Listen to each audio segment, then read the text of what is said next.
This video is not for whales and dolphins. It's for you, because you are just like me.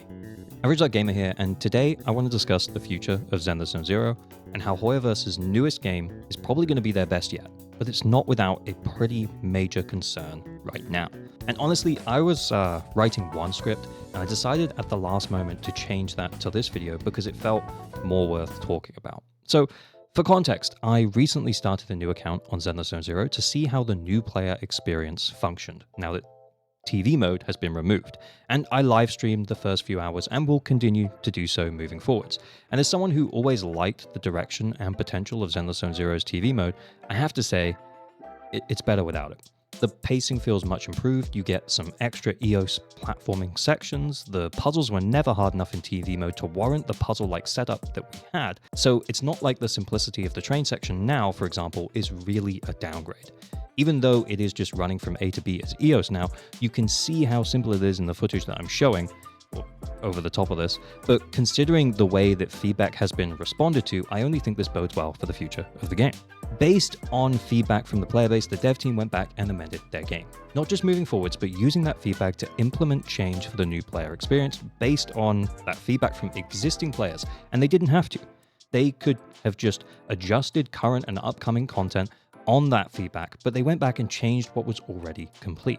And no, I don't think this is out the kindness of their hearts. 1.4 has been the biggest patch since launch, with long-awaited character Miyabi and free character Haramasa, so they expected a big bump in new players. And to prepare for that, they wanted the onboarding experience to be as smooth as possible to try and keep those players, as opposed to having them drop off because they didn't like the TV mode. Ultimately, the change was a business decision driven by profits and losses, and that doesn't make it a bad decision.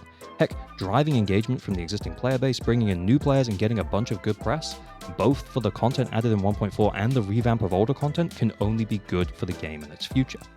Yes, I would say so.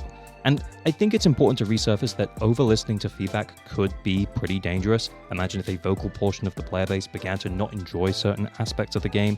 Maybe they say the content is too hard at endgame, or heaven forbid, that the game has too much butt.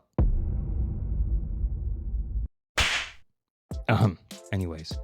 But the initial resistance to change the TV mode and attempts to rework it to make it faster actually bodes really well for the future of Zenless Zone Zero, because the feedback about TV mode has been roughly the same since the betas of the game. In other words, it's been the least popular part of the game for a very long time.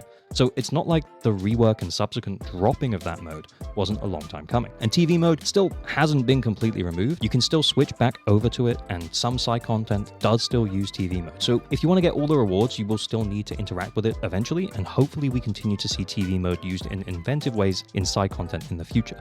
And I guess this is where we start to think about the future of Zenless Zone Zero and the direction it will go. And don't worry, we'll get to the big problem in just a moment. Because here's the thing. I think that Hoyo are really in tune with the fanbase here, and I can't see them dropping the ball, hence the title of this video. For example, I don't think that Polka was ever planned to be a playable character, but considering the popularity, I could see them doing it based on how excited the fanbase seemed for that idea. So warm. And the hesitance to drop the TV mode from the story shows that they did believe in the idea and they tried to keep it, but then the feedback continued to still be mostly negative, and they ultimately corrected course, which, again, I think is the right play. Which leaves me so hopeful for the future of the game. Long term, I think Hoyoverse know that Zenless Zone Zero has to stand on its own 2 feet, and they need to put it into a position where it can succeed.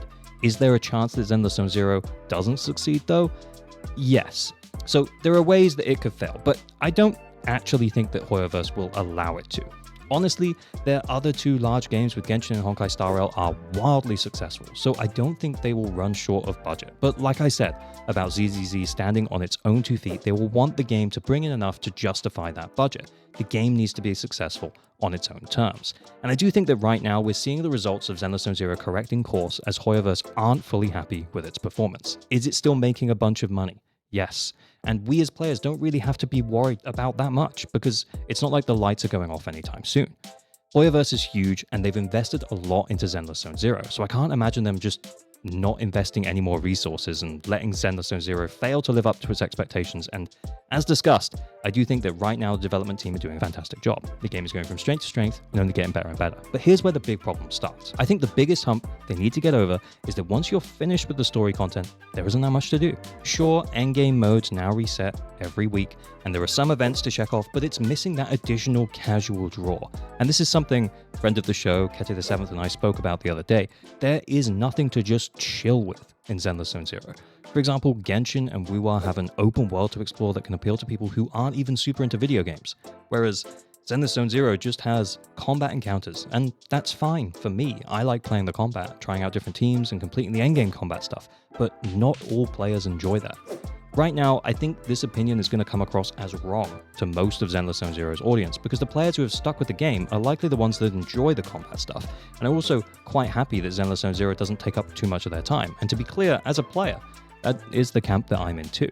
Now, I think with the TV mode, what they were hoping for was that it would enable the development team to pump out a bunch of puzzles using the TV mode to keep players engaged and to potentially give a more casual audience something to do that isn't just harder and harder combat encounters. Remember, this is also a mobile game, but the mode wasn't appealing enough to retain a more casual audience, and it means that some players who did like the combat gameplay bounced off because of the TV mode.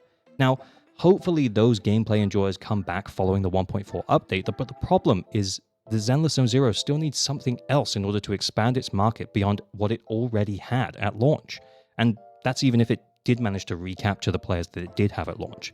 And this is the point where I say, I don't know what that is. I normally like to think of solutions to these kind of problems where I consider them, but everything I can come up with just doesn't really fit. Open world doesn't seem like a good fit for Zenless Zero, and the best I can come up with would be a shop management sim where you actually have to manage the video store in a much more in-depth fashion. But right now, it's missing something. And it could be that Hoyo is actually happy to just let Zenless Zero be different combat encounters and a draw for current players to log in for 20 minutes a day, but it just means there's no additional draw for more casual players, and that means you end up with players long-term who are super dedicated to min-maxing the combat and players that are happy to spend a lot of money on the game. And that means that new players probably won't come in, and us free-to-play and low-spend players probably won't get much support. Which leads me to my final thoughts of Hoyo are aware of this surely, and they won't let Zenless Zero flounder and die. I'm not convinced that they're happy with how things currently are with Zenless Zero's position, and I don't think they should be. But the way that they've reacted so far has been pretty great, so hopefully we'll see more developments soon. Anyway, what do you guys think? Let me know down below. If you're interested, another video of mine should pop up now. Am I overthinking this whole problem and Zenless Zero is actually just the perfect second gacha in addition to a more time-demanding one? And that's the position that Hoyo want it to be in. Thank you for letting me rant a bit on this one and sticking with it till the end. I appreciate all of the support. As always, remember to like and subscribe for better than average luck on all your pulls. You should also join the Discord to hang out with some chill, cool peeps. And drop me a follow on Twitch if you want to watch me stream the new account stuff. Pour responsibly, stay weird. Bye, bye, bye, bye, bye, bye.